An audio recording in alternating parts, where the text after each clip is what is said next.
Morning. Are you coming in then? Good morning, and what a show we got lined up for you today. Now, Ranveer Singh will be swapping the Good Morning Britain desk for my kitchen table when she drops by to talk about her new ITV quiz show. And I'll be saying bonjour to the world-renowned baker Richard Burtonay. And the Yorkshire forager Alicia Vasey will be back with more top tips on free food you can find in your hedgerows. And don't miss this week's Little Masterclass. We'll be teaching you how to make the perfect mushroom quiche. But first, my guest is in the house today who's got a restaurant in Tavistock. His pub, the Cornish Arms, has been shooting up the list of the top 50 gastropubs in Britain. It's the brilliant John Hooker! Yay! Good to have you on the show, Chef. Good to have you at the house as well. Yeah. Now, you came on the show before. You've cooked everything from duck to pork, loads of bits and pieces. Pub's going well? Amazing, yeah. Had a great year. Yeah, going from strength to strength, really. And I got to see it finally. I've actually got to see and come down to taste. James had a break. You had a break. I had a break. I came down. I witnessed the A303 at its worst. Got down to Tavistock. Got down there because there's two things that are amazing about Tavistock: your pub, and the jigsaw shop. Yeah, old school values, old school shop. The jigsaw shop is just the best thing I've ever seen. So it's old school, isn't it? Used to go there when I was a kid, buying all my Lego and toys. Yeah, it's been there for a long time. Anywhere that's never been there, there's this gentleman that runs it, and all the receipts are done by. It takes you longer to make the jigsaw than it is to take the receipt. It's brilliant. I love it. Right, but we're kicking things off today with the recipe for pork chops. We'll talk about jigsaws a little bit later on. And I'll be serving this with a hispy cabbage and a little cider sauce to go with it. But first thing we do is get our pork chops, and I'll get you on with the hispy cabbage, really, because this is our nice little bit of hispy cabbage, which we're going to take. Now, I'm actually just going to cut this. The key to this is keep the root on it, I think, more than anything else. And we're just going to give you that, and then I'm going to get you to just basically just whack it straight on there, really. Let's go. Yeah, so that's basically just been steamed. You can pie-boil it. That's your hispy cabbage. And then what I'm going to do is pass this gentleman over here, a little bit of the butter, and then some well-known yeast extract.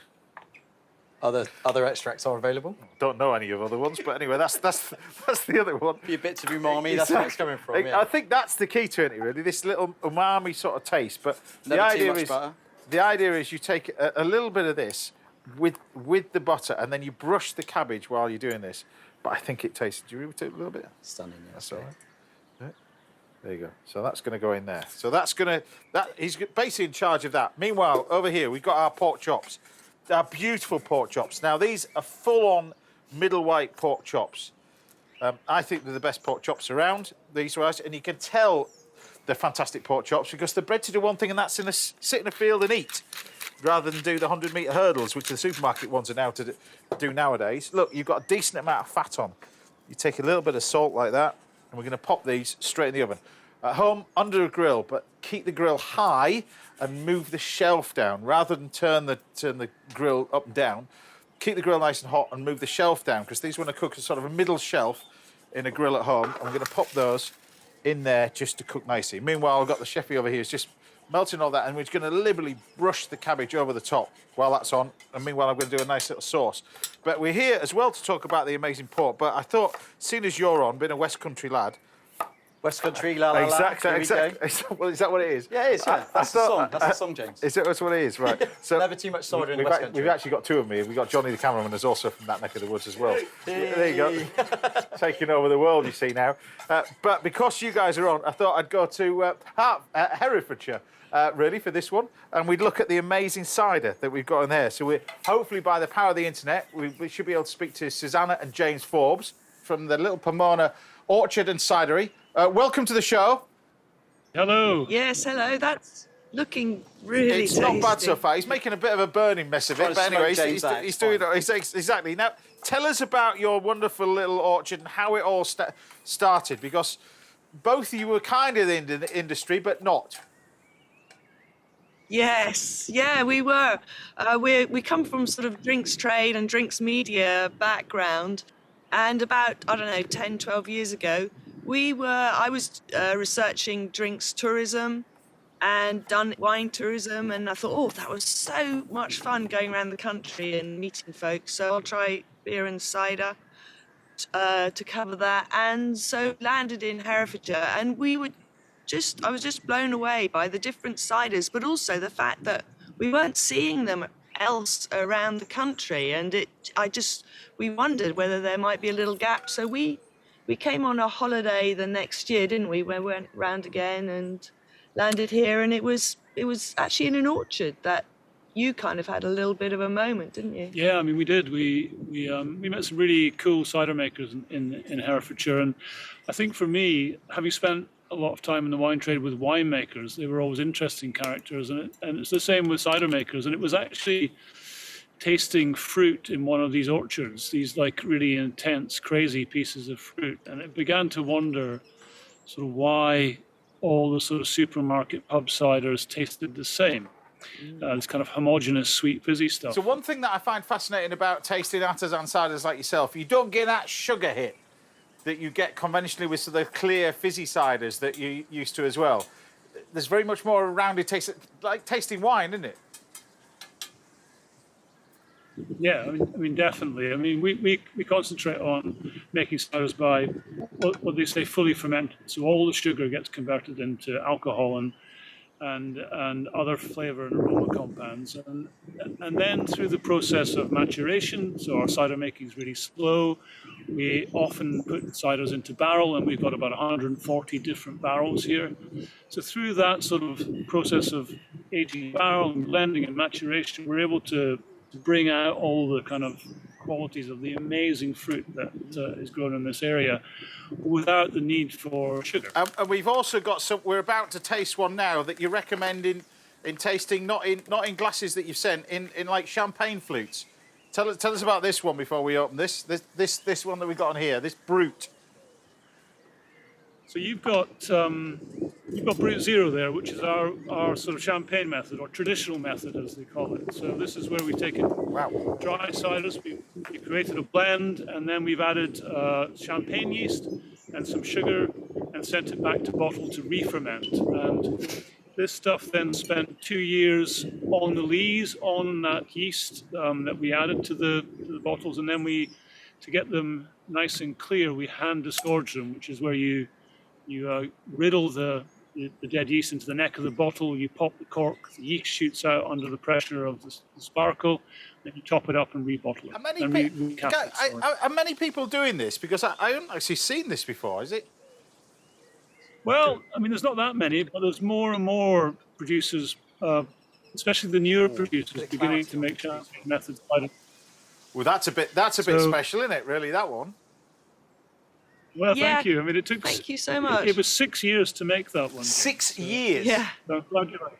Yeah, it's a blend of 3 different vintages of cider. So 2016, 2017, and 2019. So the whole thing started in 2016 and was just released a few months ago. So it's a long process. It is. I mean, one thing that's amazing when you're cooking with stuff like this, often with cider, you're just a bit wary about what it's going to go with. But like you say, you can almost look at it and treat it like wine, can't you, really? Yeah, that vintage is just... The vintage is incredible, aren't they? So luxurious, and the clarity of it and the flavour is just, yeah.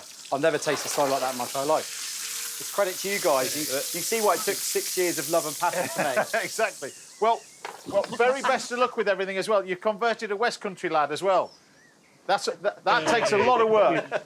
Good health. Guys. Cheers. Thank you so Best much. of luck Thank with you so everything. much. Good luck. The weather's beautiful there as well. But look, we're just going to finish this off with our pork chops. Look at these. Beautiful. And that isn't the sound man working hard. That is genuine sound. Just look at this. You take our nice little pork chops. Now I don't know what you're having, but there's just enough for me. But you just take our lovely pork chops over here. Look at that. And then we've got our nice little sauce. Should we just put a little bit of this cider in? I know, without them looking, but I think we just put a little bit of this. This one's spectacular, isn't it? Just a little bit of that. Scale. And then we've got our nice... The cabbage is basically just, like I was saying, it's hispy cabbage. So keep the root on the hispy cabbage. Just either boil them for about 20 minutes or steam them for a good 30 minutes. Then just let it go cold, cut it in half and barbecue it. It tastes amazing. But that sort of umami flavour that you get with the butter and everything else over the top. Punch of acidity from that dressing as well will be lush with the rich pork. And then over the top of that, bit of that. Do you know what? I don't think that's a bad plate of food to start with. I don't know whether it's a plate, to be honest. I can't decide It's a banquet, whether it's a plate or a dustbin lid, to be honest with you. But Either way, it's a nice little starter to begin with. Get us warmed up. Exactly, but there you have it. My wonderful little pork chops with a cider sauce, our wonderful little hispy cabbage, and who'd known it, some aged vintage cider to go with it. Bon appetit. Amazing. Lovely that, isn't it? Do you want to top up? Yes, dear.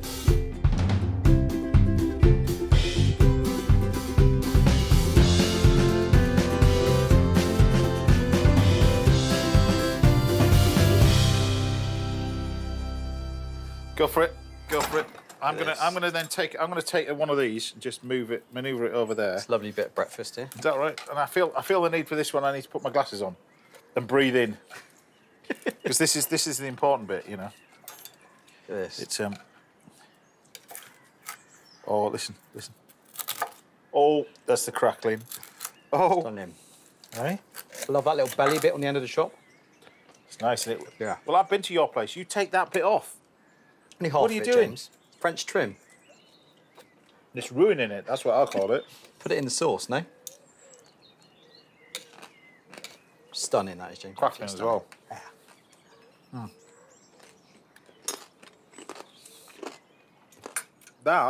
That's brilliant. That is a match for it, though. I've never tasted anything like this. It's beautiful. Beautiful. Particularly the aged one as well, isn't it? It's not a bad start to the day. It's all right. It's only 8.4%. Yeah, exactly. 6 years to make, right. Yeah. 6 minutes to drink it. Right, still to come, we've got dishes from John and top baker Richard Burtonay. But join us after the break for a very special food adventure to Northern Ireland, to Loch Ney. I'll see you in a minute. This is fantastic.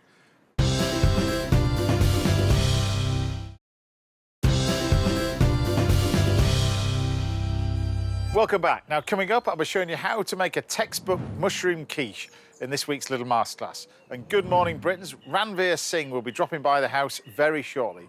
OK, it's time to take a look back at some of my favourite food adventures. And this week, I'm exploring Northern Ireland's Loch Ney with a local fisherman. But I've got a bit of surprise in store for my old mate, Paul Rankin. Enjoy this one. I'm going to see some eels. You're going for a special treat. I've arranged for you to go in a microlight. Apparently I can't do it. There's something about weight and balance and stuff like that. I've had too much to eat. You'll enjoy it. It's a great way to see the coastline. That's a good way to shut me up. I'll tell you, I'm worried now. You can't believe it. Do I have to do it? Yeah. I do not have to do it. You do. I'm dropping Paul at Northern Ireland Microlights to meet pilot Ken Crompton, who has 40 years flying under his belt. Ken. Hi, Paul. You cannot imagine my relief that it's not like bamboo strapped together with a sheet over the top and a wee engine. We can arrange that if you want. No, I don't know. This looks flimsy but good. Shall we hop in? Yep. Which side am I on? You take the pilot's side, because I hope you'll be doing most of the flying. Oh, really? It's too hard work. So for I don't even different- know which side the pilot's side is. This'll be interesting. Meanwhile, I'm off to catch some eels. Now, before you all turn over and you think, I can't eat them, you've got to try them.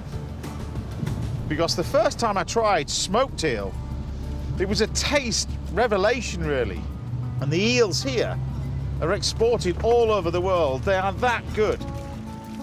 I'm meeting seasoned fisherman Jerry McNally and his son Daniel. They're part of the Loch Ney Fishermen's Cooperative, the largest recognised producer of wild-caught eel in Europe. How you doing, gents? How you doing, Jimmy? How you doing? Welcome on board, Jimmy. I'm looking forward to this. There's a coat there, James. Thank you, buddy. Yeah, it's a bit windy this morning. Exactly. Dear Lord, please keep me safe. So James has stitched me up here completely. He's off fishing on the loch. I love fishing. I would gladly do that. He's sending me up in something called a microlight to get a different perspective of Loch Ney. Now, basically, I'm afraid. I don't want to do this.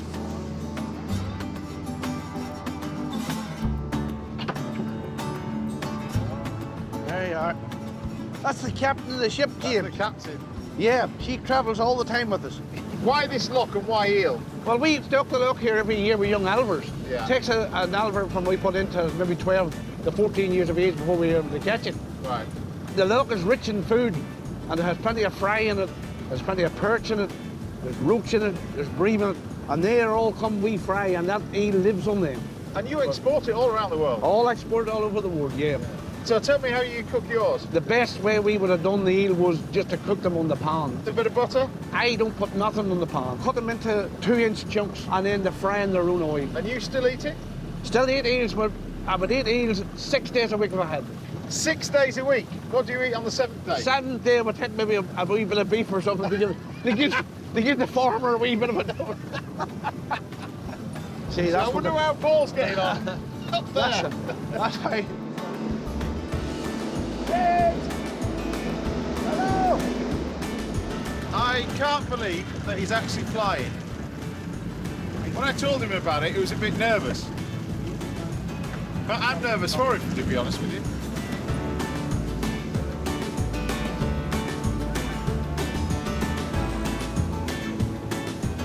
This is our marker here coming forward in there. Is it? Yeah. So how long's the line? The line walks out nearly a mile long. Right. We set 4 of them a day, Jim. 1,600 hooks. And Right. all pulled up by hand? All pulled in by hand, yeah, that's a perch. They go to Switzerland. Switzerland. Really? Yeah. You've done this a few times before, haven't Oh, you? yeah. All my life, Jim. He's making it look Yeah, easy. There's a pretty good one here coming. Look at that. Yeah, there's your Loch Ness eel. So there. that's a proper Loch Ness eel. That's a proper Loch Ness eel there, yeah. Where have you gone on holiday? Here.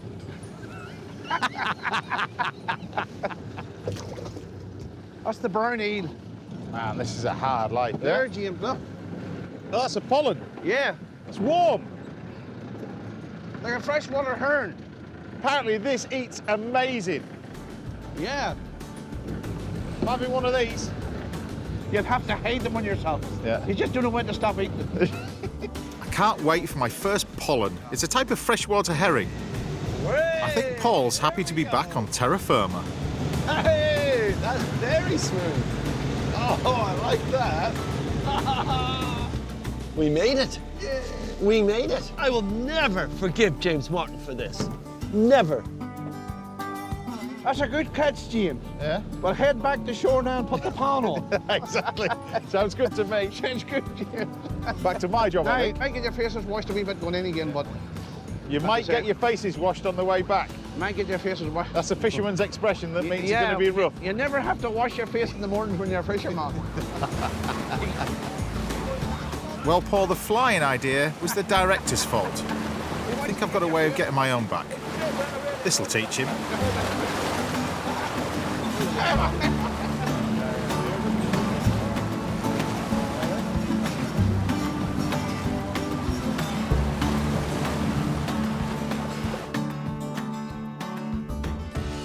These will literally be exported today.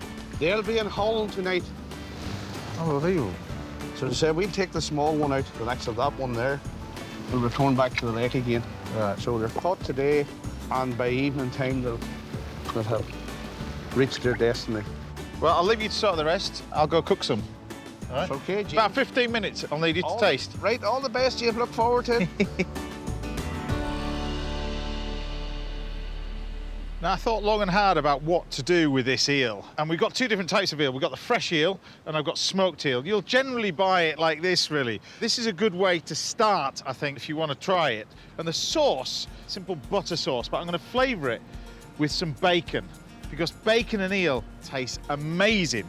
So what I'm going to do is just take a nice little bit of smoked bacon, and it needs to be smoked bacon for this to get the flavour out of it. And what we're going to do is we fry this off first because we get the nice little colour and taste from it.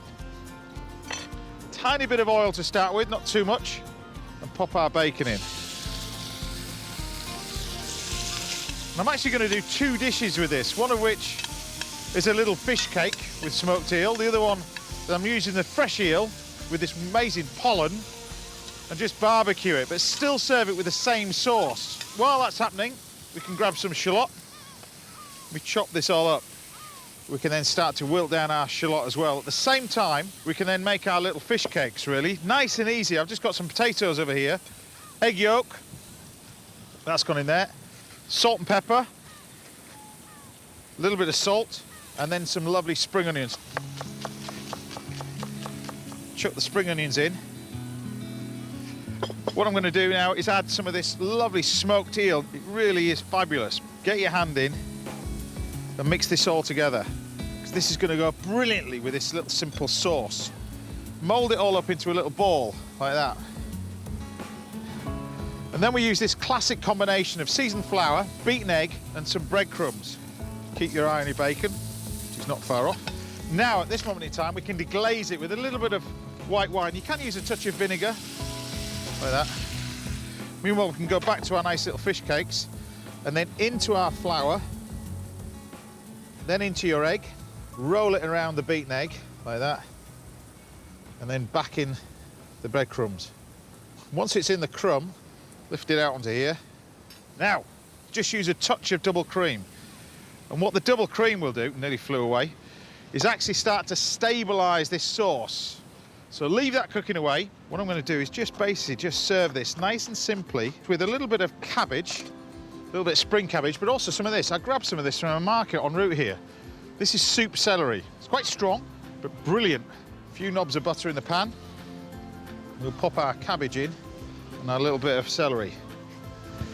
And then this is kind of the bit with a butter sauce that shocks people. It's got butter in it, just a little bit. Doesn't really shock me, but just when you think you've had enough, you add a little bit more. Can't make this with margarine. It has to be butter. And if you whisk it all together, you create this amazing sauce. We can take our eel fish cakes and pop these in. Now it's advisable, really, not to deep fry when it's raining. But look, what you do end up with is you end up with a nice smoked eel fish cake. Look at that.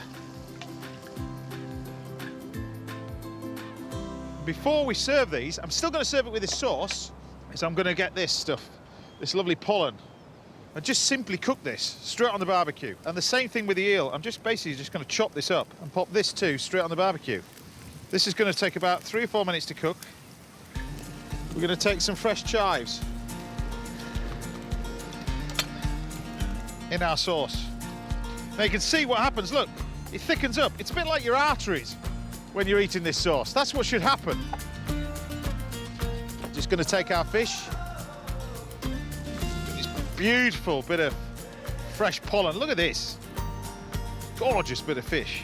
You can finish this off with a touch of lemon squeezed over the top. Fresh lemon juice. And you've got this sauce for one.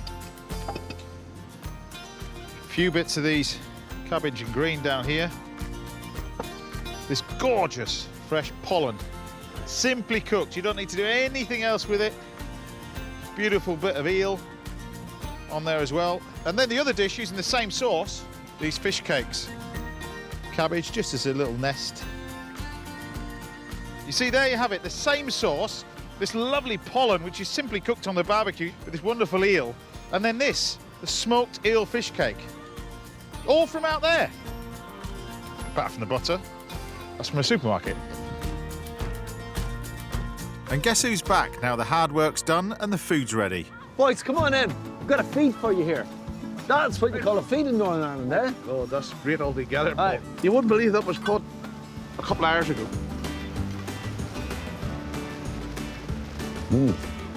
You can taste the eel there. Yeah? Lovely. Aye. Is all right? Oh, 10 out of 10. Is it? 10 Aye. out of 10. When are you coming back? When I get warmed up. What a day, and I will be back. Just love this place. There was no way I was going to do that. No way at all. Anyway, send him up there. Still to come, we've got recipes on the way from Chef John Hooker, and the very talented baker, Mr. Richard Burtonay, will be here. But see you after the break. And just a couple of minutes, when I'll be whipping up a plate of gnocchi for Ranveer Singh. I'll see you in a bit.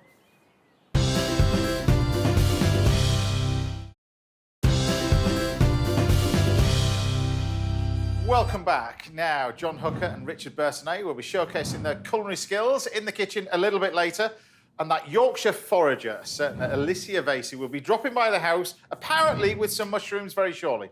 But first, I'm with a hugely popular member of the ITV family who's been waking up the country on Good Morning Britain for the last 10 years. It's the fabulous Ranveer Singh.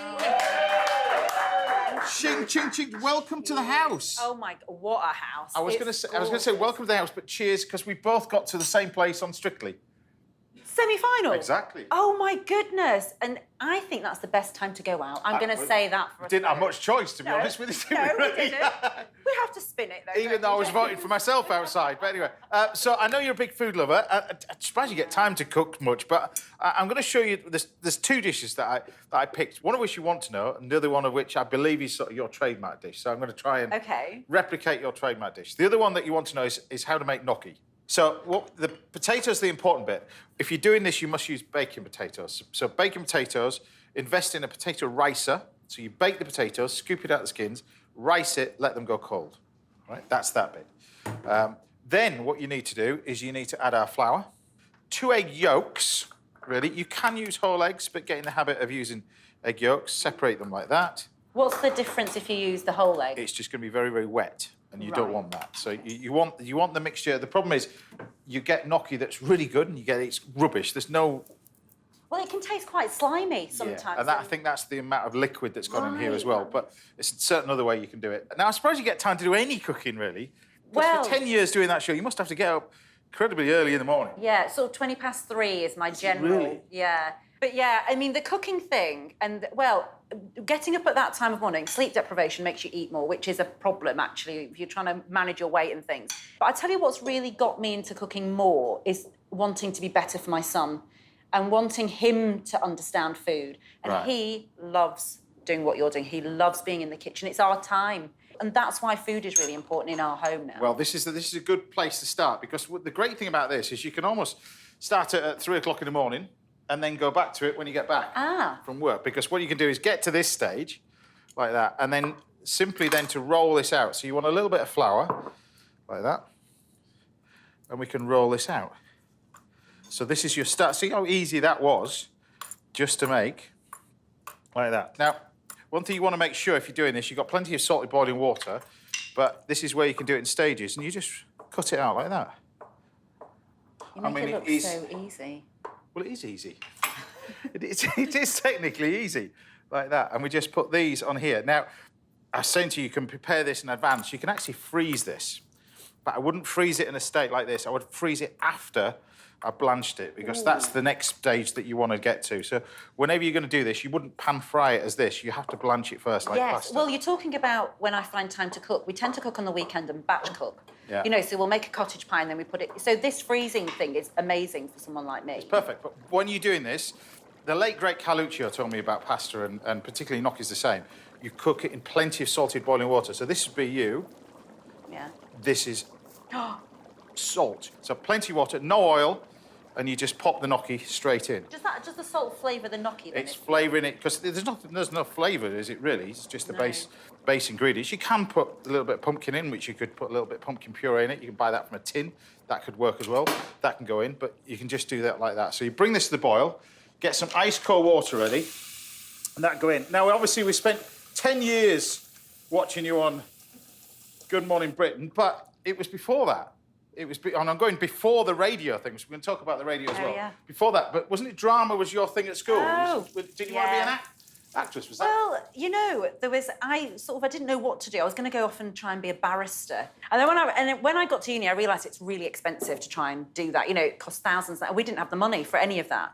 And I just thought, what do I love to do and how can I earn money from doing it? And I just thought, you know, I loved being in the theatre, but it's that performance element. You know, you must get it in a kitchen, that now or never. You see, I didn't. I remember. I always wanted. Well, no, I didn't actually. I was the quietest. You know, there's always one shy person at the school. I was that person in the class. I would never stand up on stage. I remember I would never do a nativity play. I always got put on lighting. I was so bad, and that was one switch. I would never do this. That's an incredible story, actually. But it was completely opposite of Charles so for me, what it was, I just thought, I just want that sort of adrenaline of the red light going on. You know, there's a red light over the camera which tells you you're on. So that's what I want, and it's the same with theatre. You're on. We just ignore that now. Red lights on that one. Just go over to here. It really annoys the director. When you go back over there, it really annoys him. So the drama thing was key to me discovering what experience I want every day in my working life. Because your working life's a long time. You've got to do something you love, and I always think that that's what you want young people. You certainly do have to do stuff that you love. You've got to, yeah. But you managed to do so many different things as well. I mean, tell us about radio as well, because how did you get into radio, and how did that happen? Well, I mean, I just sort of went into local radio in Blackburn, up at the BBC Radio Lancashire, years and years ago, and it was a great feeling because radio really is quite freeing. You know, as you know, there's cameras here. There's lots. It's almost the opposite of television. Well, it is the exact opposite because it's just you, a little fader, and all these hours to fill. So, like I said, we talked about the radio. I mean, when was your big break in television, though? Because that was doing. I'm assuming that was sort of doing local and bits and pieces, little snippets, really. Yeah, it was just the local news. Learning your trade. Yeah, just learning my trade. I went in as a reporter, and I tell you what, I hated telly for the first 6 months. I just thought, what nonsense is this? You know. I've been saying that for years. Because I always describe television as like the weight of an elephant on a pinhead. But then, of course, there's something about the impact it has because it's visual. People it is into react. people's houses and that. Absolutely, absolutely. Which then talks about what you're doing now, because I'm just going to take the little bit of gnocchi like that. Look, just get it this lovely nut brown colour, nice hot pan, and this is where you don't want it to overcook in the pan, because then it goes really soggy. So once you get to that stage, you just shake it around the pan like that, so you've got that lovely texture, and then take them. Oh. And I always like to use these little cloths because it soaks up any of the liquid. So that is almost ready, because then we're really almost ready to finish off with the sauce. I'm just going to get the pan on, and with our butter and our parsley and everything else, because you've almost gone. I mean, onto another thing now. Yes. You've done your radio. You've done TV news. TV news as well, because I mean that must have been unbelievable. You travelled the world, and we'll talk about that later on the show. But the latest thing you're doing now is a quiz show. Yeah. How? Why? Well, what is it? Well, it's called Ridiculous, and it's got a double D in it because it's all about riddles. Yeah. Now, I am rubbish under pressure. And people, the problem with being a journalist is that everyone expects you to know everything. But in a general knowledge quiz with riddles, my mind goes blank. So I have an enormous amount of respect for people who apply for quizzes. Yeah. But this show is a really original idea.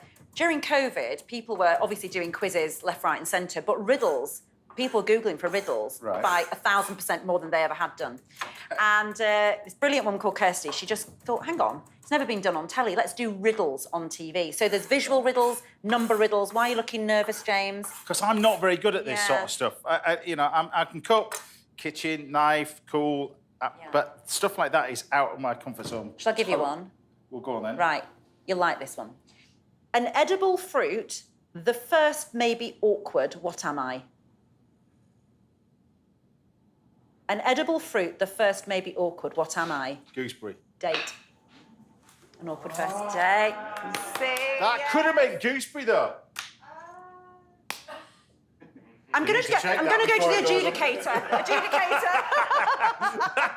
Go to the break. Go to the break. I'm going to show you some of the show in a minute as well, but I'm just going to talk about the butter that we've got here. Oh, yes. Nut brown butter. This is really simple to make this sauce. Now, everything's all ready. What you want to do with the gnocchi, you've got the pumpkin, the sage. I've just got my parsley over here. We're just going to pop it in the oven, only for about sort of minute to heat up. Meanwhile, over here, get this pan really, really hot. I'm going to throw in the butter. While I'm throwing the butter, let's see you in action, shall we? OK. Let's go. Watch how it's done properly. Welcome to Ridiculous, the ridiculously clever show, where 3 teams of riddle solvers take on our riddle master. Henry, what have you got for them? Here we go. What 4 letters can be a load of letters or something you do to a letter? Post. It's post. Post? You post a letter. Yeah, you're right. Yeah. No, we've got a final answer. I mean, we all heard you. Post. Yeah. Is correct. Well done. Absolutely, of course, yes. 4 letters long, post. A load of letters, post. Something you can do to a letter, post it, of course. Can you imagine how cross Caitlin would have got if she'd got that wrong? So upset. That was an easier question than mine. I got that one, but That's look, what they all say. yeah, we just got a little bit of butter over here. This is starting to go nut brown. This is the key to it, is that as it starts to sort of the foam starts to disappear and it goes nut brown. Now we add the lemon, like that. So now we add the pumpkin seeds. Was that lime or lemon? That's lemon gone in here as well. Lemon, fresh lemon. Lovely. Parsley, and that's it. So this is a classic beurre noisette, as the French like to call it. Nut brown butter, not burnt butter, nut brown. There's a big, big difference. And there's no nuts in it, it's just the colour? It's just the colour. Right. It's got to be brown butter, that's the key to it. And then all we do is we take this. Did you do that off the heat so it didn't burn? That's on the heat. Well, the butter's very, very hot in Yeah. the pan. You take it off, and then what we can do is just grab the rest of the ingredients on here. So this is the pumpkin or the squash. Like I said, I've done it with a little bit of this onion squash. You can use a little bit of this butternut squash. There we go. We just put all this nice little gnocchi on it as well. It's delicious looking. I said, once you blanched it and you put it in ice cold water, take it out of that, and then you can freeze it. And then Just cook it from frozen. And then cook it from frozen. Yeah. And then look, you just got this nut brown butter that goes with it. It's such a simple little dish, this. This is great. Can I come back every week? This is lovely. Of course you This is can. a fantastic Of course you can. experience. And then we've got our lovely sage. So there you have it. Simple little dish Oh, that's lovely. that you have now learnt how to make. Oh. There we go. Just got to repeat that at 4 o'clock in the morning. Right. There you have it. My version of a simple little pumpkin gnocchi. Done.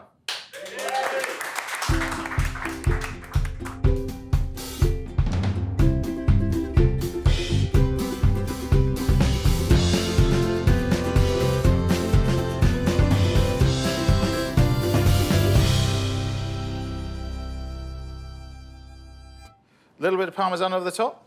Why not? Is that okay? So just a little bit of fresh Parmesan over the top. And there you have it. Your first dish of the day. This is absolutely. It looks like art. I dare not touch it, but I can't. Try it. Should I Tell me go what you for it? think. Yeah. Tell me what you think. It's nice, isn't it?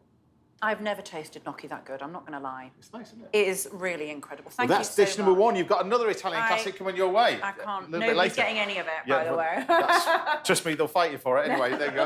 Like I said, I'm ready. right, I'll be making an aubergine lasagna, like I said, at the end of the show. And I'll be giving you a little masterclass in a wild mushroom quiche a little bit later. But join us after the break when it's the turn of John Hooker to fire up the stoves as he treats us to a recipe of lamb. I'll see you in a bit. It's nice, that. Wow. Do you want some? No, you're right. I've got little bits that are left over. You just have the crumbs. I'll do that.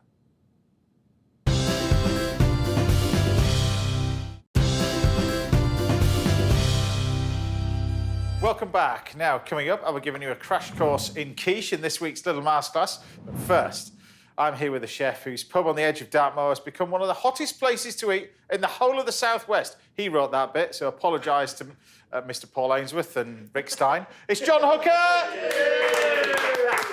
It is busy, though. It is busy. It's busy. You'll be getting a phone call when you leave here. Great introduction. Thank you, James. Exactly. So what are you going to be doing then? We are what have you got there? showcasing some beautiful West Country lamb today. Okay. So we've got a roasted loin, and then we're going to go a bit of nostalgia, really, with the lamb belly. We're going to go through that, and it's one of the first things I got taught how to do at college. So we've kind of evolved that over the years. Roasted loin, some onions confit in lamb fat, So and then it's kind of in 2 parts, the cooking of it. yeah, it is. And this is all relative to if you want to do it at home as well. So you can take sections. We've got a bit to do today, Chef. Yeah, so I know that's why I'm looking at this. I'm looking at this loin, going, I need to get started on this one, don't I? James is going to start the roasted loin off, and then we're going to also start a little caramel as well for the sauce. So go on. I'm going to start off and do that. Yeah. Good. Okay. Start rendering the fat down. So we're going to do 3 lamb bellies here. Okay. So we're going to just trim up each end. And all of the trim we're going to lay up in the middle. See? No waste at all, no. And then you can, if you want to remove the skin, you can, but I mean, it doesn't really It's matter. a fantastic cut of meat, isn't it, the lamb belly? Yeah, I mean, this is like pence a kilo. It's amazing. Makes amazing bacon as well, doesn't it, really? Yeah, I mean, you cure it up, you can roll it like that as well. But this, for me, is like when I was a child, we had breast of lamb. So this is breast of lamb, or we call it belly, like in the modern interpretation, or like neck of lamb in stews, pot roasts, and things like that. So I've kind of evolved this as my career's gone on into what we're doing today. So we're going to see, and again, salt and sugar we do this with.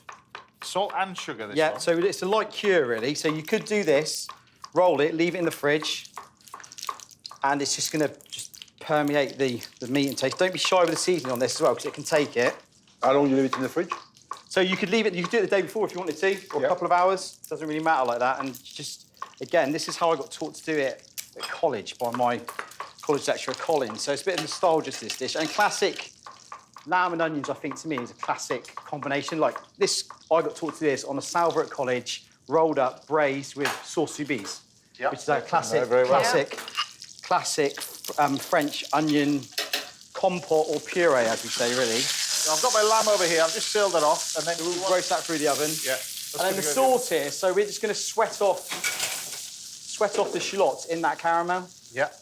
Then we're also going to put a big pinch of saffron. So this is the sauce bit. Yeah. So this is like a pecan saffron sauce. What do you do that? Then you tie this up? So we would tie that up now, and then what we're left with, James, is if you pull that joint out of there. So, and as well, with this lamb belly, you could either low and slow in the oven, real low heat, 6 to 8 hours. That's been braised in the stock and like a mirror bob of vegetables. Okay. And with string, Yeah, and the key to that is once you've braised it, let it cool down in the liquor. Because if you went to press this when it's really hot, you wash your hands. It'll be like a pancake. Oh, so you've got to let it go cold? Yeah, to bring it down to room temperature, yeah. Otherwise, I suppose it's going to all break up and everything else, isn't it? Yeah, it does break up, yeah. And I mean, if you lift it, if you get these trays, James. Carefully. You lift that one out. So you see we've tied that. What's in the stock in there? You got Just a lamb stock. Lamb stock. Yeah, just a bit of rosemary, some garlic. Oh, it looks fantastic. Yeah, so I mean, just look at the layers. The fat's all melted down. So I won't tell you what I do when I have that. No. Do you roll it? No. So you could. So if you were doing this at home, you instead of rather than pressing, it's quite a lengthy process. I'll give it You can dog. roll it and do it like you give it to the dog. To the dog. I'm going home. See you later. Give it to the dog. I'll give it to the dog. With a few I realise better what we're going to do for the dog. I'm going to change my ways. And again, we've got some aromats going into there, so we've got a bit of time. A touch of garlic. That's knock you back into your position. Yeah. There you go. That's right. Hopefully it's better than what you give to the dog. Do you cook it or just raw? Well, we've got sheep, haven't we? Yeah, see. Do you know what I mean? So what you do then, look, is that, guys, you press the lamb. Wow. Okay. So you press that, leave it in the fridge. With put the something string heavy- on. Keep Yeah, the with the string string, on, cut it off afterwards. Otherwise, the dog will have it. Yeah, you don't want the dog choking, do you, on the string? Do you want that in the fridge? Yeah, can go in the fridge. And then if you pull out the other one, James. I bet they don't like mustard, though. Lovely dog. Look at that.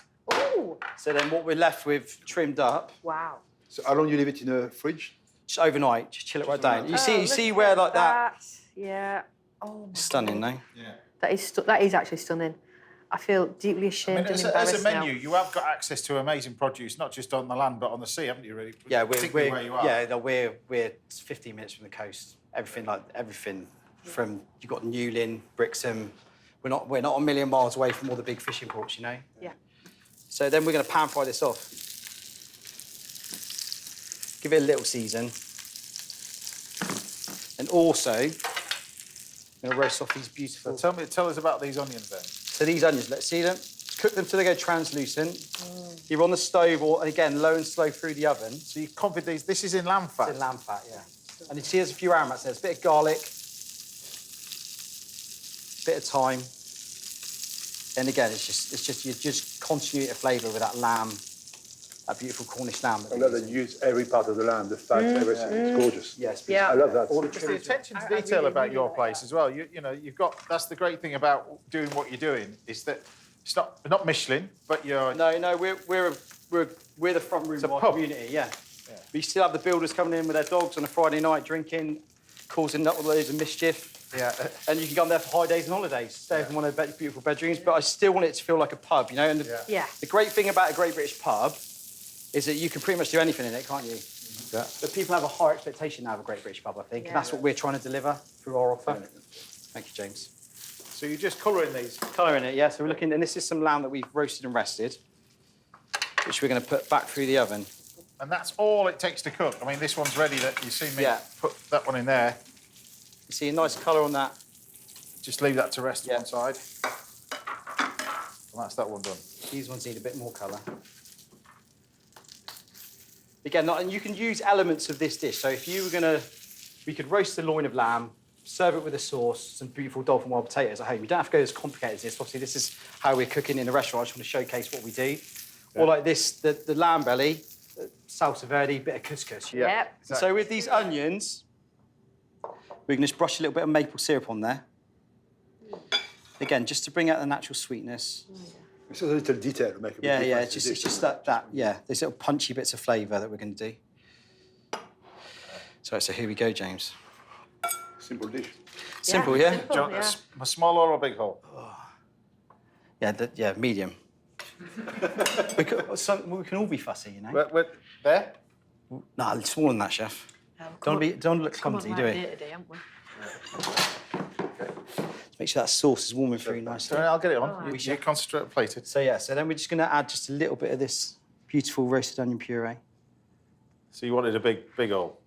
Yeah, it's a bit too big, but I can live with it. It's fine. It's fine. So there's that one. And then next we're gonna sauce the dish. That's ready. Oui, chef. Thank you. So you've got the beautiful shiny sauce. The vibrant. Again, you need a bit of greenery or veg with this dish because it's just so. It's pretty super rich, yeah, but it's super flavoursome as well. And these broad beans are just coming to the end of the season, so then as we go on in the winter, we'll probably put this on with a little devil kidney as well, so bring a bit of offal into it. So just to mix it up. Any other veg you can use instead of... Yeah, or then we might go as well with, we might serve on the side of it some salt-baked swede. So some nice. swedes which Yeah. we'll cook down in the salt pastry and then put a lot of butter into them. And again, we'll serve that with a little bit of pickled swede as well. It works really well. Just that beautiful sauce, yeah. It just looks lovely, that. It's a lot of work doing that. that lamb belly, And but like I said, but if you're doing it at home, just pick out little components of it and it's, you know, you can easily do this as a home cook. It's got to be one of the cheapest proteins out there per pound is lamb belly. Yeah, 100%. But you need that. I just love that bit of pink with it as well to give that beautiful contrast and texture. So I'm just going to serve a little. Yeah, it's my favourite. It's a little confit onion. Then we're going to dress it with a little bit of mint oil. Do you want a carve from me? Where's this just suddenly come from? Yes, another component. Another one. Maybe text me later. How many pans did you use, Uka? This is a vibrant. You got my accent not too bad, actually. And also, I was going to say about Barnsley chops. So this loin leg, Yeah. Barnsley chop. Yeah, isn't it is, yeah. For you Northerners. Not wrong with that. Not wrong with that. No. Do you have Barnsley chops in Brittany, Richard? No. And again, this is just continuity flavour of the mint, and it looks beautiful, doesn't it, in these beautiful bowls. Oh. It's a beautiful lamb. So we serve this up. Stunning, eh? There we go. Happy with that? Yes. So give us the name of this dish then. So that's my celebration of Cornish lamb. So we've got poached and roasted lamb belly, roasted loin, lamb fat onion, and a pecan saffron sauce with broad beans and mint. John Hooker, everybody. Brilliant, that.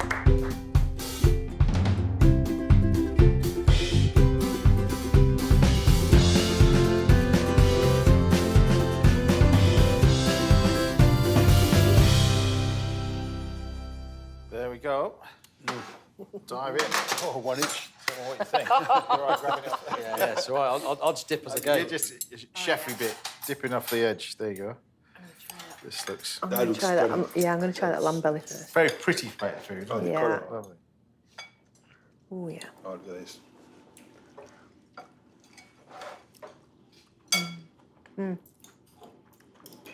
It's the sauce, the slightly sweetness of the sauce really works. Yeah. Caramelisation with it, it's really nice. The saffron as well, like it's it's really subtle. That is delicious, isn't it? Yeah. Balance and everything else. It's perfect. There you go. Mr. John Hooker, everybody. It's brilliant, that, mate. Brilliant. Join your queue to get in and to eat. Right, now Richard will be working his magic in the kitchen a little bit later. You're making croissant? Almond croissant. Fantastic. Sounds pretty good. Almond cream. I'm going to play with almond cream. I'm looking forward to that one. There you go. And be laying on lunch of lasagna for Rabbi Singh a little bit later on the show. But join us after the break when Alicia Vasey will be teaching you everything you want to know about foraging for mushrooms. And we're going to learn a thing or two, I think, as well. See, after the break. Yeah, I don't even want to go there. Look at that. Listen to the giggle.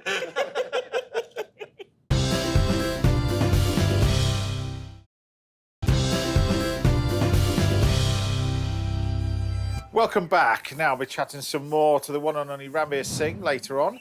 And we've got a masterclass in quiche coming your way very shortly. But first, all the way from Halifax is a forager who is supplying produce to some of the finest chefs and some of the greatest restaurants in the country. It's Alicia Vasey.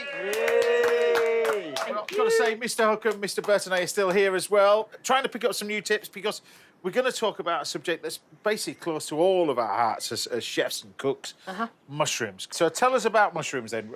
What are you looking at as a whole? Where was the best place to find them? Yeah. Where would you go looking? Okay, so... Let's start off with that first. Right, so mushrooms, we've got a symbiotic relationship with trees, and they're also parasitic. So they'll either eat the dead tree, like little bits, or they will have a really great relationship with tree because a mushroom is closer to life than it is to plants.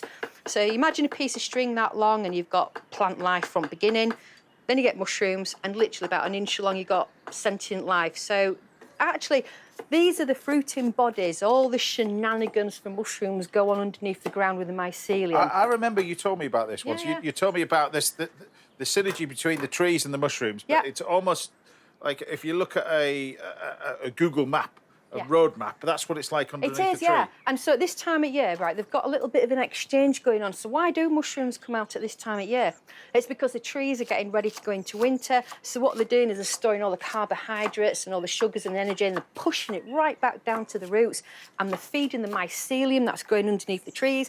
And the mycelium are going, ew, I've got plenty of juice here, I can do some sprouting bodies, and then you get the spores. So your mushrooms produce spores, and then it all starts all over again, so it's that cycle. Come the spring, the trees are coming out of hibernation, and the mushrooms are going, right, we'll give you a bit back, you know, you've done us a favour over winter, we've stored the energy up, so they give them the trees a boost, and then that's why they start rocketing. The voice has changed as well between the winter and the summer, hasn't it? So, Lisa, is it dependent on what the spore is to what type of mushroom that tree will produce underneath that tree? You can actually, you know, like if you're looking for mushrooms, right, yeah, your best trees are, funnily enough, silver birch, okay, beech trees and oak trees. So starting off with start off with the ones that we've got in these baskets over here. So I'm going to chop a few of these up. Tell us about these. Okay, so what we've got here are giant puff balls.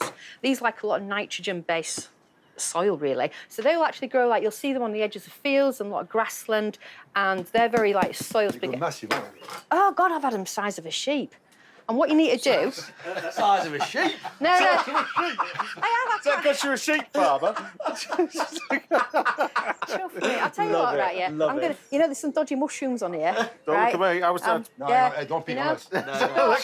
I've got your trust now. That's it, right? Yeah. So you crack on. Yeah, you crack on with comments, right? Yeah, and I'll have laughs. All right. So right, size of a sheep. I had to pack it up into one of those. Is that a big sheep or a little sheep? Washing machine box. I had a new washing machine delivered, right? And I got this box. How do we get from sheep to washing machine? Right? You see her in a field with this big box. And I didn't know. You see, things you have to put. You can't put it in clue. Shut up, you two. Right? Washing machine. No, sheep. What are we talking about? Mushroom. This one, big. Oh, you put it in a washing machine box? Yeah, because I had to send it through post. All right. Okay. You wash them in there. Right. Just a box. Okay. Shush. Right. So I'm on a roll. Anyway, right. Next. Right. Next. This one. Tell us about this one. Right. This is a polypore. This is a cauliflower fungus. It tends to grow on the ground and like on the edges. It's like parasitic. Edible. Very edible. Okay.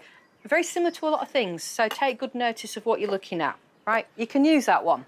Yeah. Next. So I mean, the structure of it's amazing, isn't it? Really? Yeah, it looks like a cauliflower. So are these found on the ground or are these found on the tree? On the ground, right? Sounds better.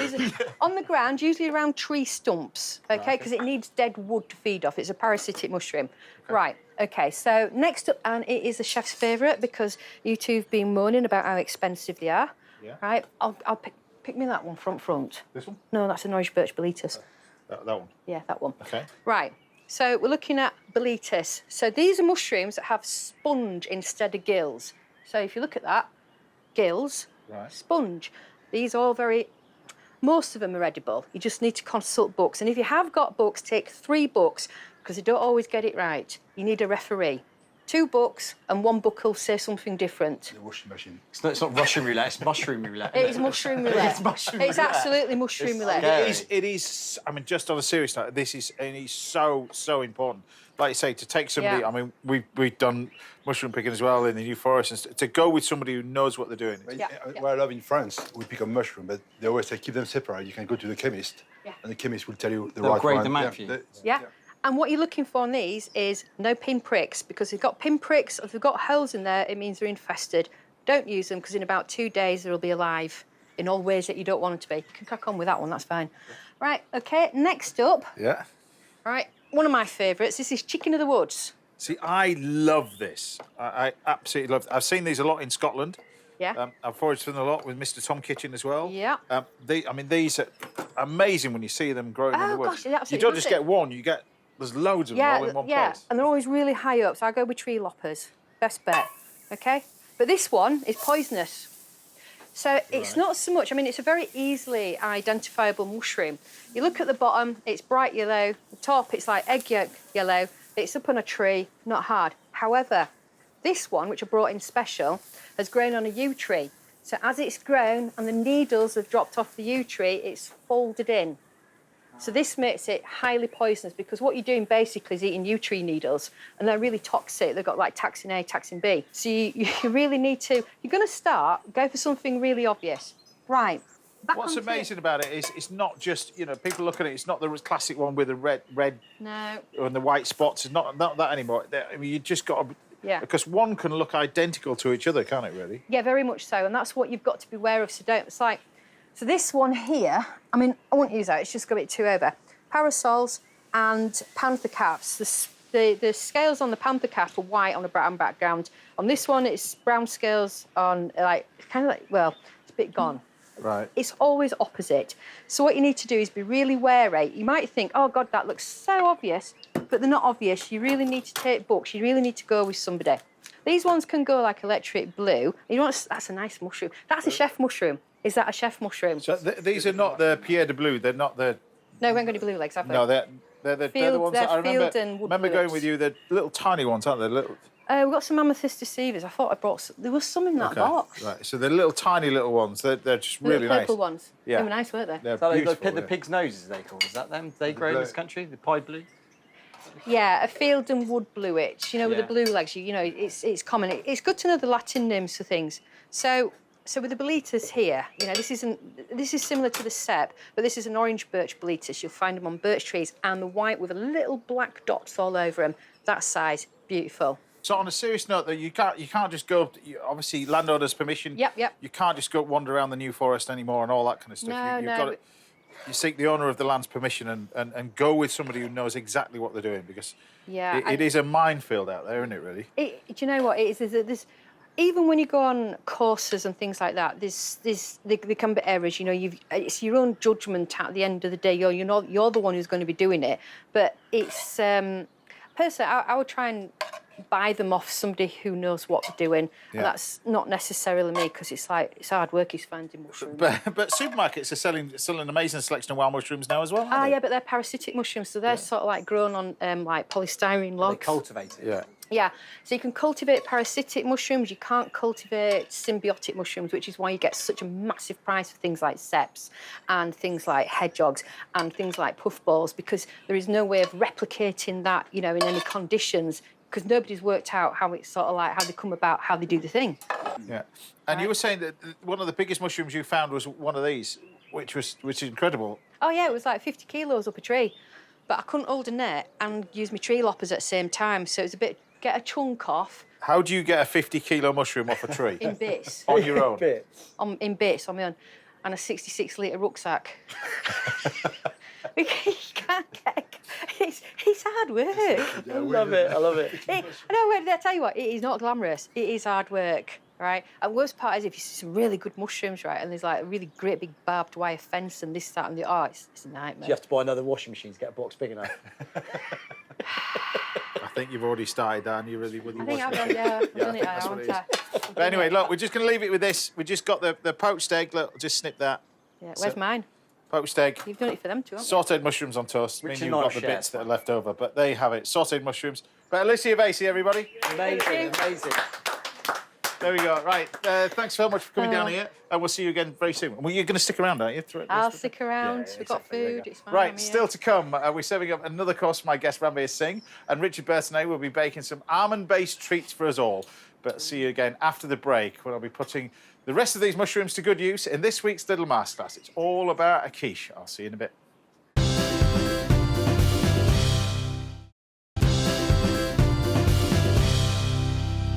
Welcome back. Now we're serving up a second course for Ranveer Singh very shortly, and the brilliant baker Richard Burtonay will be working his magic in the kitchen next. But first, it's time for this week's Little Masterclass, and this week's Masterclass I'm going to be using some of Alicia's leftover produce and showing you how to make the perfect wild mushroom quiche. Now, of course, you can make this with any filling you want. The key to it really is get the filling started first of all, particularly things like wild mushrooms, because you want them cooked before you actually make the quiche. So I've got a little bit of shallot in here. I've got some beautiful chanterelles that, again, we don't wash as well. I'm just going to take a few of these sort of puff balls as well. We can just kind of cut these up. Now, get these started in the pan. So chop them up. Think about the puff balls, you cook them like a steak, I think. So get the pan nice and hot. They can just go into the pan like that. In we go with the chanterelles. They can all go in. We can start that process going. So nice hot pan. Start frying them in there. And then I'm going to add some parsley, a little bit of parsley, a little bit of tarragon. Tarragon's quite an unusual herb to go with mushrooms, but I think it works really well with this. A little bit of that. And we're going to saute them off first of all. So this is the cooked filling bit. The liquid filling, we'll get on and do that as well before we start the pastry. So, because ideally we want this mixture cold as well. So get it nice and hot like that to fry them. I'll just move this over to one side there. And then we can concentrate on our pastry while this is happening. So our pastry side of it, classic short crust pastry really. You get the short texture from it by the amount of fat to flour. Traditionally, my granny, she used to use a little bit of butter and lard. You can use a combination of butter and margarine, lard, whatever combination you want. I use full fat butter. Equal quantities really to get it really, really short. For this, half and half. So 1 part flour, half part, or 50% the butter. Now keep the butter nice and cold. That's the key to it. Good pinch of salt. While we're at the salt, we'll put it in the mushrooms as well. There we go. So we're frying them nicely. You put a little bit of black pepper in those mushrooms. Get them going. Just give this a quick stir. So we're nearly there with the mushrooms now. So I'll leave that to one side. We'll then take our parsley, they can go in. I'm going to turn this off as well. That's going to go in there. So we've just got our cooked mushrooms. Now, of course, if you're doing a classic sort of quiche Lorraine, that being just tomatoes and that kind of stuff, traditionally quiche Lorraine never really had cheese in it as well, but tomatoes obviously you don't need to cook. But anything like courgettes and stuff like that, they're never going to cook out in the mixture. Cook it out now. So leave that to one side. Meanwhile, once we've got our pastry, we mix this together, ideally let it rest in the fridge. And you want to let it rest for at least a good 20 minutes. Sorry. Then, with a little bit of flour, we then take our rolling pin. Now, it's a good idea with the rolling pin that you sort of, every time you roll, you turn about 45 degrees. So the idea is when you start off with a nice circular bit of pastry, we're looking for a circular bit for the end product. So as you're rolling this, you're turning. And each time you're turning, roll out again. Now, the most important bit is you don't overwork this pastry. So many times you'll put too much flour in. And then when you do that, the pastry shrinks because the pastry's actually changed the recipe. You've added too much flour, it's become too tough. Think of it how your granny used to make pastry. The biscuits and stuff like that. Well, it's opposite to my nan. My nan used to put your biscuits in your mouth. It used to make your mouth stick together. But my gran used to make them amazing.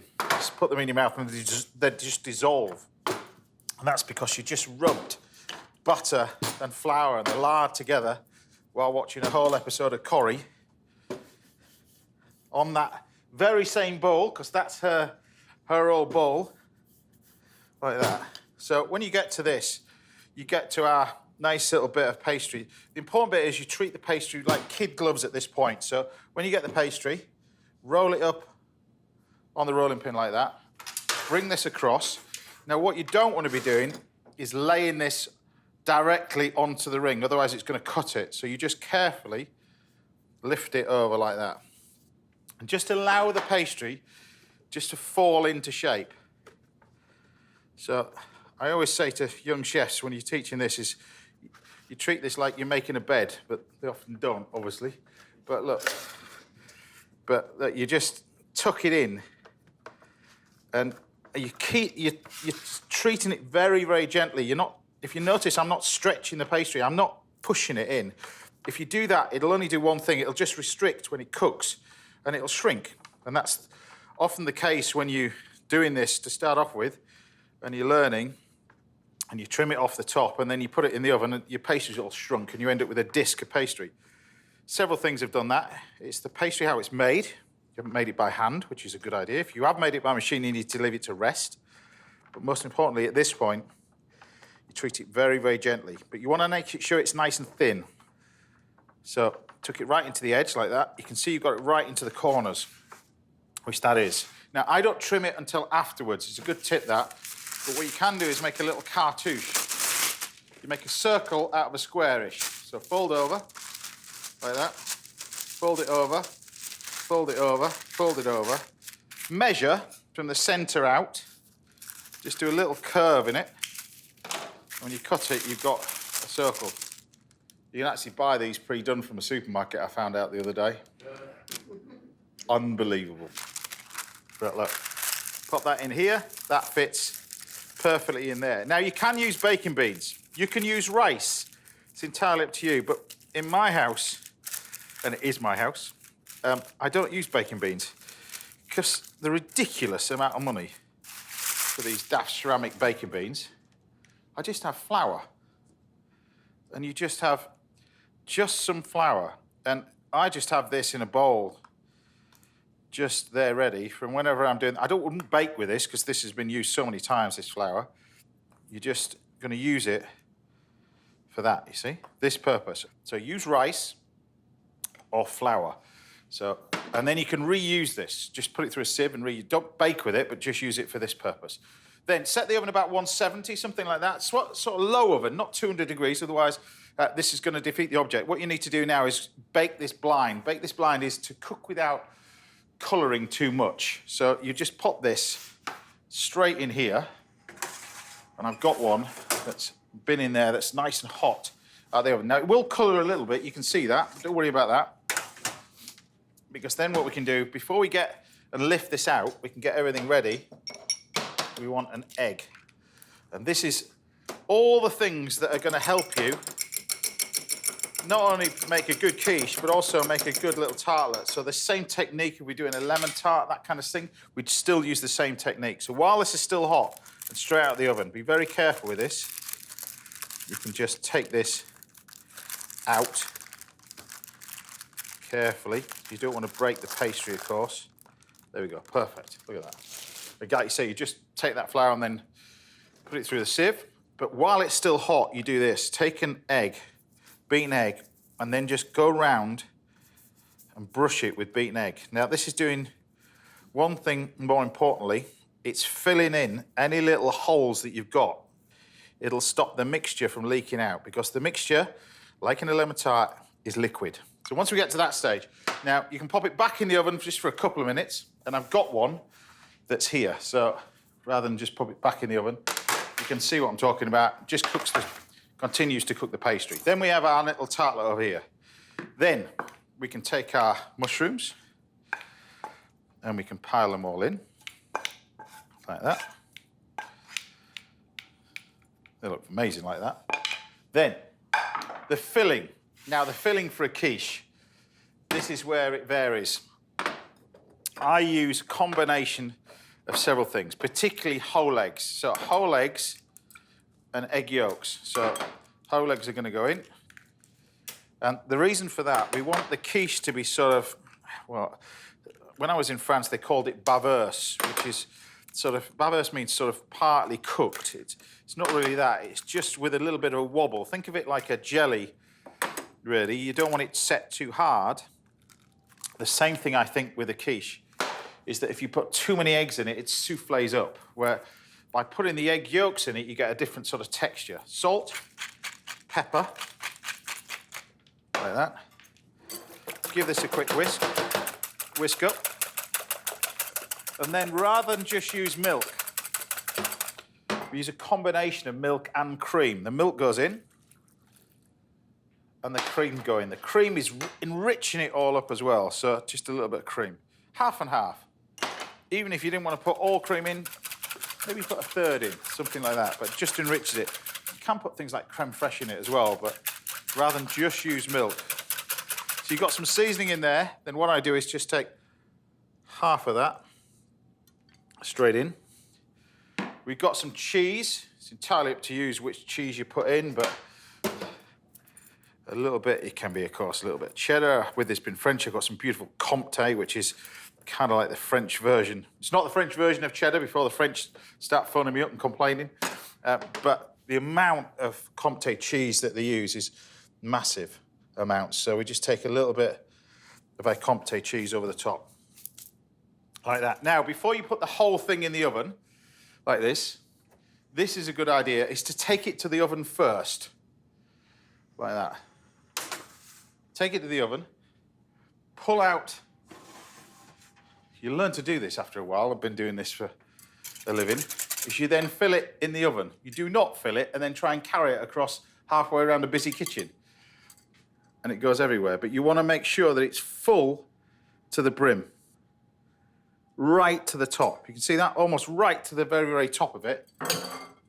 Once you get to that stage, very carefully, you pop it back in the oven. I'm going to do it that way. There we go. That can go straight in there. Keep the temperature about 170 because you're going to cook this, again, quite slowly. It takes about 40 minutes, something like that, for a tartlet like this. One thing you don't want to be doing is cooking it 200 degrees because what happens is the eggs souffle up, and as they souffle up, they'll just collapse and go flat, and that's when you end up with a real thin quiche as well. So to get that delicious, thick quiche, you can then trim off the pastry afterwards. You saw me put the pastry in. Just go around with a knife and just trim it all off, which I've done over here. And then you can slide this off. And then hopefully, when we lift off this little ring, we end up with a nice little quiche. That is for me. That is for the crew. That bit. There we have it. A simple little wild mushroom quiche, but now you know how to make it properly. Done. There you go. Now, if there's anything you'd like to learn about in a little masterclass, then do get in touch. We'll see if we can help out right here on the show. Time now for a quick break, but join me again in a couple of minutes when top baker Richard Burtonay will be wowing us with an almond croissant and a pear and almond tart. I'll see you in a bit.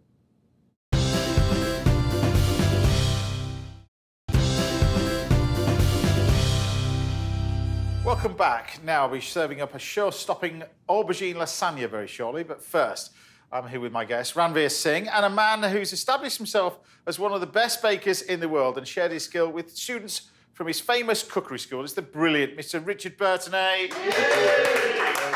Now, every time you come on, the phones are going to go crazy, the website's going to go crazy for the recipe. My website too. Your website as well. What are you going to, because people love it, what are you going to be doing then? Oh, today, I thought I'd do something a bit different. And what I was thinking to do today is to use one cream, one of my favorite cream, and to do a lot of different things with it. Okay. So almond cream, frangipane, as we call it in France, is, I remember when I was a kid in the bakery, I loved it. I fell in love with it. My boss caught me in a big walking fridge when I was sat on the bucket, my finger in there, licking the flavor of this. And in France, we do that a lot. You know, we make galette des rois, we do all sorts of things. So we're going to do a little tart, some almond croissants, but it all starts off with what you've got here. I know you want to get this on. Yeah, I'm going to put this on now. Yeah. So the almond cream or frangipane, my one, don't lose it too far. I'm not going to lose it. The frangipane is made with a blend of butter, sugar, and ground almond in the same quantity. So I'm going to put my butter in there.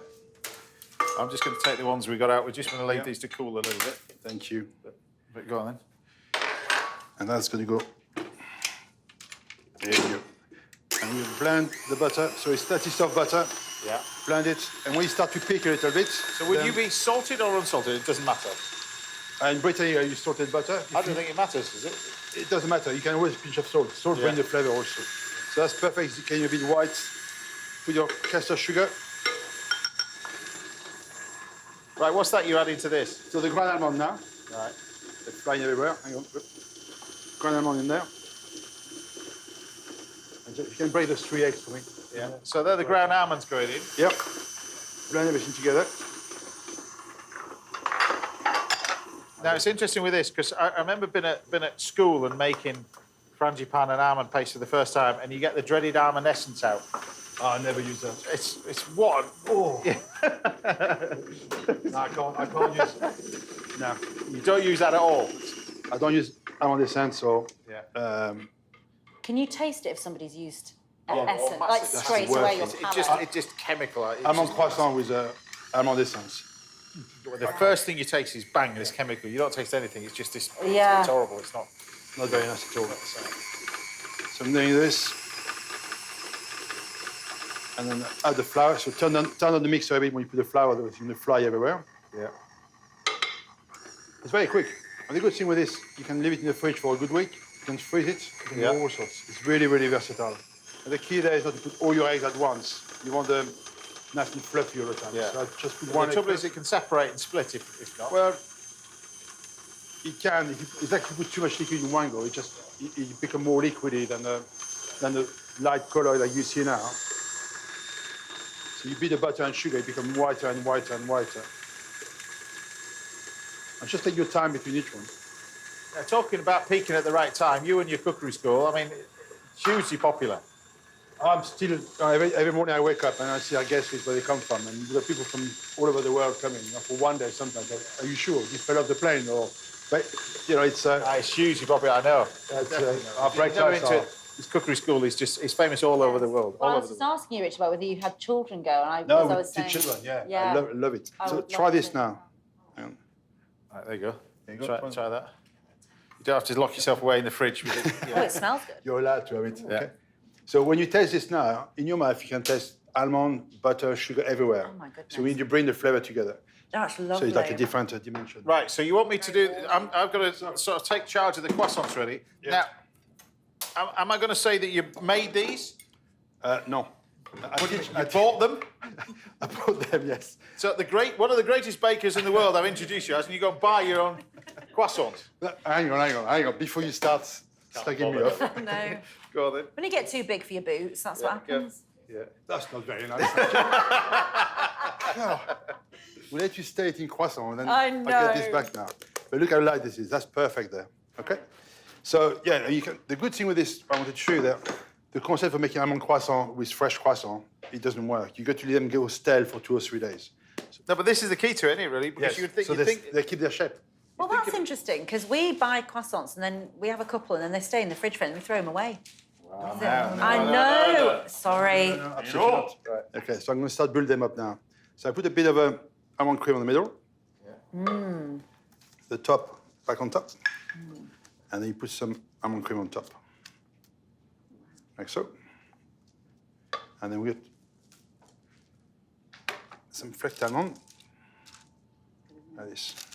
And the good thing, you can make them like that. That's a great idea, isn't You it? can freeze them. Well, you can freeze them like this now. Yep, absolutely. They work.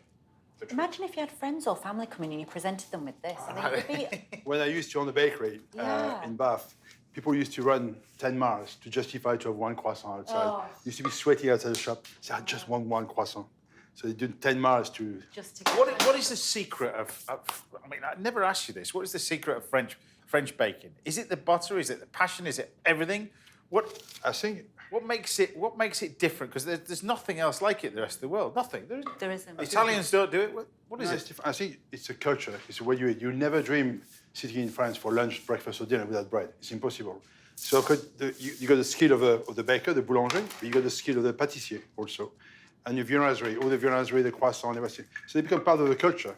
And I think by law, every village needs to have a bakery, and it's a much harder to find young bakers now, and training them, it's much harder now. But because you don't see it. I think you need to see how beautiful this experience is to inspire other people to do it. You're up at that time in the morning, but the bakers even start. What were you starting out? Professional career about 11 o'clock. When I was a kid, I mean, I used to hate my job. At 14, you get up at 2 o'clock in the morning. You feel like a zombie going to the bakery, you know.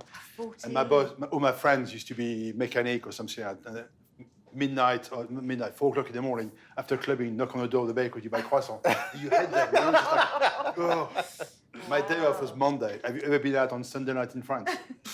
It is not pretty. Wow. So, you know, but you know, baking is something that goes in your blood, and you can't help yourself after that. It just. So anyway, this is these. So you can freeze these as they are. We're going to bake these, which I've got on here because I know you want to get on and do our little tartlet as well. What? So this 6, 8, 10 minutes? 15, 20 minutes. Okay. And then when they come out, perfect baking there. More over the top over this. And then you're going to tell us about the little tartlet as well. Now, you've been busy. You've been busy writing bits and pieces, raising money for Ukraine as well, which is amazing. Well, I've been asked to contribute to a book, Need for Peace, with Ukraine. So it's a Ukraine baker who started a book. And it's a compilation of many big names. Your time is doing stuff. There's other bakers, and we just put a recipe each to go into it, and the proceeds will go for fantastic. Ukraine, which is quite nice. Also, it's giving back a bit of our knowledge into it. So what are you making? So tell us about the little tartlet. You don't need to bake the. I've made the pastry. Thank you for this one. Before you criticize me again, I am not saying a word. You can buy it yourself if you want to. So tempting. And I'm going to put a bit of almond cream inside. It's all in the hips, you see. Look at that. I know. That's one thing I teach people. And if people been to my class, people use piping hot like this, they wind me up. Like a fire extinguisher. Yeah. You know, just on top of it. Let it set a bit. So we use a bit of tin pear on this one. And the way I do my pear is to get a nice effect on top.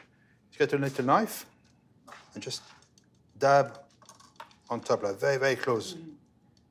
But not all the way through. So you get a nice finish in here. You could do this with tin pears, tin peaches are great, apricots. Apricot, peaches, plums, any fruit. This, we got black currants, frozen black currants, Lovely. frozen raspberries. I mean, that's the beauty of it. You can really do a difference in little tart, small tart, big tart. Yeah. Especially if you can go and pick the berries fresh, you know. Blackberries. Yeah. But also doing this, like we could freeze these before you cooked them again, you could freeze this. You could freeze this, yeah. I mean, they freeze baked or they freeze at that stage also. They're fine. It must drive you mad when people give bread a bad name. You know, there's a lot of that, isn't there? Well, there's good bread and bad bread. Yeah. Okay? It's like everything. You know? So there's good cheese and bad cheese. So I think there's a misconception on bread. You know, every time you feel a bit bloated, you blame bread. Yes. Don't start me talking about bread now because it could be a long day. But you know, the main for me, bread is if you use your jaw when you chew on your bread, you get saliva. It helps you to digest. If you put 2 slices of wet flannel in your mouth and you got nothing to chew on, you're gonna blow up. Yes. So you know it's. So how long do you cook this for? I bake it. Thank you. Yeah. Bake it. How long do you bake it for? Until it's done. How long do you bake it for? 25, 30 minutes. Just so I know for later. It's going in the fridge for my tea. We've got one of them here.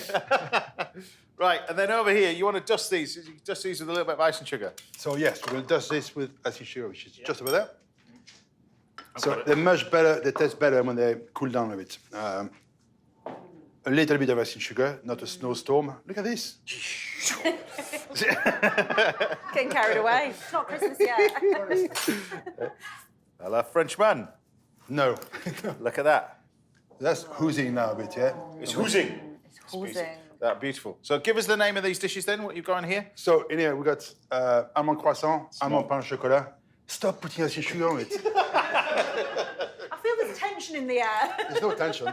Love it. And pear tart, or pear bordalou we call it in French, and blackcurrant tart. So don't cut some and try some. Yeah, we'll cut some just so people see. Use a flat knife, much easier, James. I love this knife. Get off that, mate. But I'll just put it on here. Yeah, don't break it. And that's a combination that is probably my favorite tart. Bit of pear, almond, and crispy pastry. And the good thing, you don't have to bland bake it. You just put your cream inside, your fruit, bake it. Right, there's a little bit there. Thank you to so have a taste much. of. Slice this one. Right, this one. Yeah, I mean, even cooler one. That cooler one? Yeah, I think that you get more flavour to them. Oh, look at that. Thank you. Oh my goodness. Have a taste of that one. That pear tart, it's not even overwhelmingly sweet in any way. No, it's not too sweet. That's the beauty of it. That is stunning. Because you bring the flavour of your almond and everything. So you could always reduce sugar if you want to, but you need a bit of sugar to match everything else. So it's, That is lovely. And this is your... That is delicious. Thank you so much. Richard Burton, everybody. Wow. You going to stick around for the rest of the day? Oh, yeah. Exactly. Good. Keeping that off you then. Right. I've still got time for one more final course, so join us again after the break when we're rustling up an amazing aubergine lasagna for these two. I'll see you in a bit.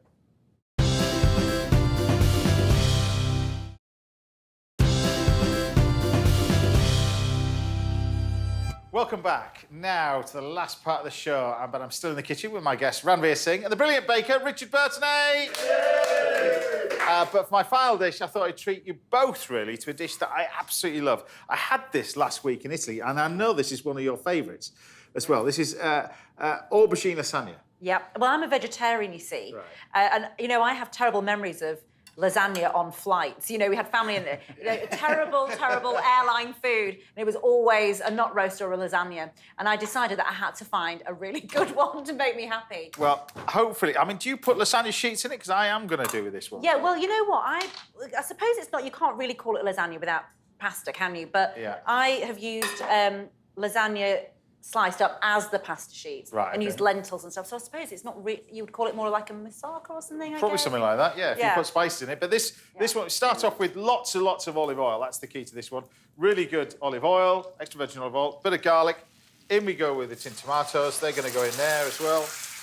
And we're going to start the process of this sauce, reducing it all down. So the tomatoes go in with the oil. We take some basil, throw that lot in there as well. And that is kind of the sauce done. So that's going to just get gently warmed up. We're going to leave that just to sit to one side. The sauce will quite happily sit there. And the aubergines, I'm just going to take these, I'm going to thinly slice them and pan fry them once this has now been sort of warmed up. Now, we talked about this quiz show earlier. Those people who are just waking up, you're now going to be involved. It goes out on Monday. People will see this coming up. Yeah, 3 o'clock, I think, yeah. 3 o'clock Monday. It's you've got this quiz show. This is something new for you as well. It's a big departure for me because, of course, I work in news and actually it was a really happy time to film it because what I realised was that in news, I've been doing news for over 20 years and it's important and I care about it. But it is quite often doom and gloom, isn't it? You know. Well, I don't know about that. I mean, talk about peaking in a career. I mean, with the news, it's a bit like Coronation Street every time you switch the news on with politics as well. Well, there's been a lot of drama. It is a bit ridiculous. Well, because when I started 5 years ago as the political editor on G&B, it was as Brexit had just happened. Trump came in, then we had Jeremy Corbyn. Didn't you go over and didn't you? I went over to the White House and saw Trump meeting Theresa May and all of that. And I've done some amazing things. The thing about the quiz was that there's no gotcha. You're not trying to outwit and outsmart people just by, you know, of course there's questions. Yeah. But people come on the show and they are happy to be on TV. They're happy to possibly win a few £1,000s. But even if they don't, I've had a great day. And I've never been in an environment that's just pure happiness. It's like that. Yeah, because in news, you know, you're talking to people who have had tragedy happen or you're talking to politicians. And so for me as an experience, it was just a complete eye-opener, the quiz show environment. And I realise now why so many people do them. I used to look at news presenters and think, why are they doing a quiz? Tell us about the quiz show then. What the ethos of it, because we've been tested a little bit earlier on in the show. Were you listening to the... Oh, yes, I did. That's fine. Exactly, I knew you would, I knew you would. So there's 3 teams of 2, so it's, you know, friends, partners, whatever. And they come in, they have to answer general knowledge questions to unlock the riddle. And we have a riddle master, Henry. He's got some CV, hasn't he? Well, if you go to the West End and you've heard of The Play Goes Wrong, which is a very famous long-running show, The Play Goes Wrong, Magic Goes Wrong, he literally wrote those shows. Amazing writer, yeah. Incredible, incredible comic timing. So Does he write the riddles as well? This is secret. I can't tell you All all right. of the riddle masters' Fine. private. Just asking. I know. We have to keep an air of mystery around the riddle master. And then people try to unlock the riddles. And the great thing is that some people are great at words, some people are great at numbers, pictures, but not everybody's great at everything. And so you see people doubt themselves. You're under pressure. Yeah, you're under It's something pressure. completely different for you. I mean, it's, when I knew you were coming on, I'm thinking, right, what is it a book, or is it a book on politics, or is it something, you know? Yeah. But then I'm thinking, this is completely different for you. It is brilliant. Very much a curveball. Yeah, and also what I love, though, and I think that you're like this, James, that you love talking to people. Yeah, but quizzes, I mean, we talk quizzes. I think I've got the record for probably keeping the seat warm the least amount of time on Who Wants to Be a Millionaire. I think I was on it for about 90 seconds. That was it. 2 questions off. It is a nightmare. Can I just say one of the most stressful days of my entire career was going on the chase. Going on the chase That's scary, isn't it? is the scariest experience I've ever had. Yeah, you've done a couple. I've seen you on a couple of quiz shows and doing bits and pieces, haven't you? Haven't you done? You're wise to not do All right, them. somebody like you, I think. On an English quiz show. Could be Well, that. I don't know about. Right, look, we've got our aubergines over here. Lovely. This is your nice little bit of. This is the milk that's been sat in there with the onion. This is to make your little white sauce now. So this is a classic sort of bechamel. One thing you don't want to be doing at this is adding too much flour to it. So we had butter in the pan. I thought you were going to say butter. Yeah. Butter, yeah. No, we still have butter. Don't get an excuse out of that one. Then we're going to throw. We're going to throw in the flour, and then rather than use a wooden spoon, which a lot of people do, use a whisk, because you'll see how quickly this will start to come together. So if we then add the milk and whisk it up, keep it on the heat, and this will start to come together into a thick. See that thickening up now? No lumps. Keep going, and you add more. It's quite hypnotic making a bechamel sauce because you've just got to be on top of it. You can't take your eyes off it, can you? I think the key to it is most people panic, and they panic because it's a wooden spoon, because you think it's going to go lumpy. Well, there you go. I've just made it in Whisk machine. Great tip. So it's done. So that's that one done. And then look, we're going to take this. We've got our sauce, which is done, like that. That's your sauce finished. And then we can just sort of assemble this now. So you get a nice little dish where you're going to cook it in, like that. There you go. So is this a new venture for you? Is this something that, you know, we've done the news now, that's it, I'm sick of getting up at 3 o'clock in the morning, now I'm going to go off and do this? My bosses at GMB are watching, so the answer is absolutely not. But No, I have to say that there is a part of me that, I mean, I've been doing breakfast telly, as you say, for 10 years. My son is 10, and so he's never had a mummy up, you know, take him to school.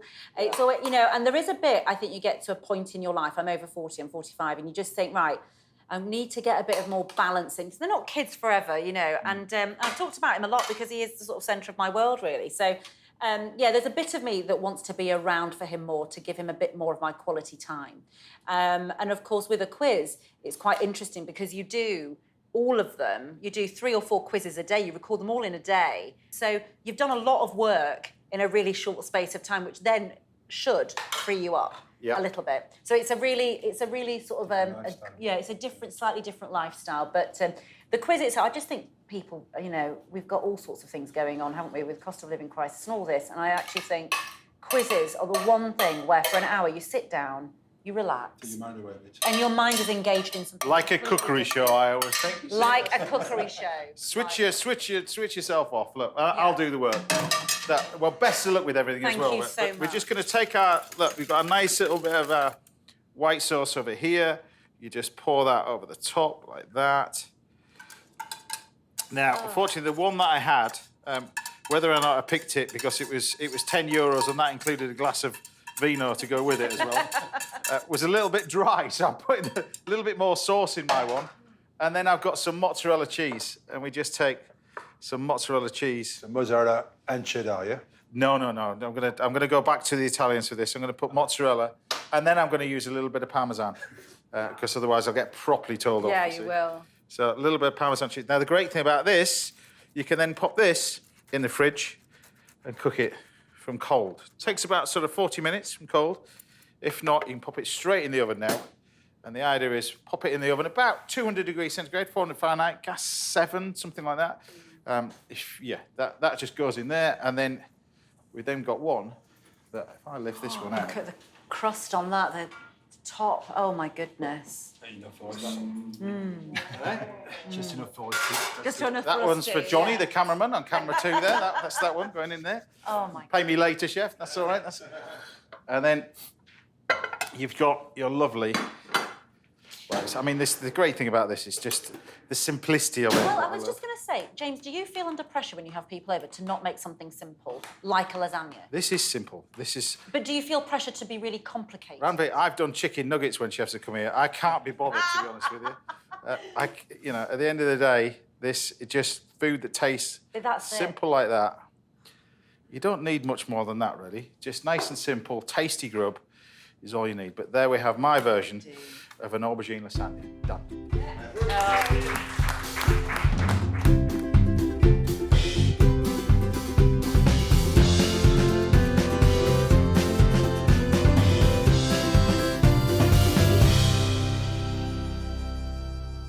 Ranvi, there you have it.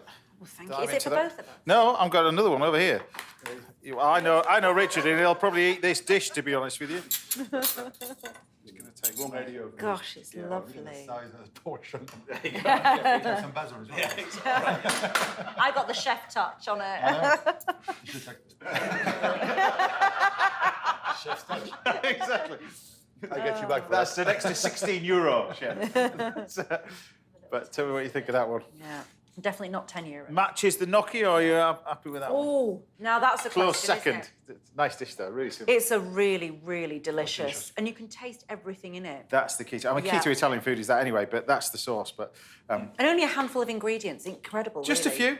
Yeah. A little bit of work, but just a few. There we have it. Well, best of luck with the quiz. Best of luck with everything you're doing as well. Both of you as well. But Can I thank stay you and for- finish this? Yeah, carry on. Right, thanks. Yeah, carry on. we had to kick Boyzone out at 2 a.m, so you've got plenty of time. That's it. That's all we've got time for today. Massive thank you to all my guests, Alicia Vasey, John Hooker, Richard Burton, and of course the fantastic Ranveer Singh. We'll see you back at the same time next Saturday morning, when I'll be joined by top chefs Dipna Anand, Jose Pizarro, and comedian Dave Gorman will be here. Until then, take care. Have a great weekend. Thanks for watching. Bye for now.